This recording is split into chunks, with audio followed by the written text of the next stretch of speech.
તમે ઘણીવાર સાંભળ્યું હશે કે કોઈ કંપનીએ ડિવિડન્ડ આપ્યું છે, પણ શું તમે જાણો છો ડિવિડન્ડ એટલે શું? તો કે જ્યારે કોઈ કંપની નફો કરે છે ને તેમાંથી રોકાણકારોને નગદ પેમેન્ટ આપે છે તેને કહેવાય છે ડિવિડન્ડ. ઉદાહરણ તરીકે કોઈ કંપનીએ 20% ડિવિડન્ડ આપ્યું છે અને તમારી પાસે 100 શેર છે.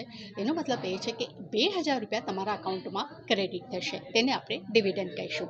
હવે બધી જ કંપનીઓ ડિવિડન્ડ નથી આપતી, સિલેક્ટેડ કંપનીઓ ડિવિડન્ડ આપે છે.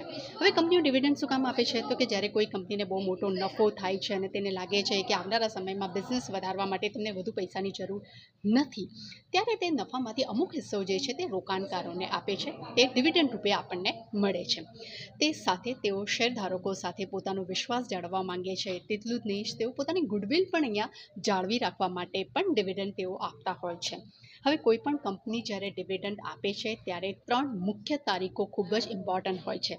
પહેલું છે ડિક્લેરેશન ડેટ, એટલે કે કંપની જ્યારે ડિવિડન્ડની ડેટ ડિક્લેર કરે છે તેને આપણે આ ડેટ કહીશું, એને એટલે આપણે ડિક્લેરેશન ડેટ કહીશું.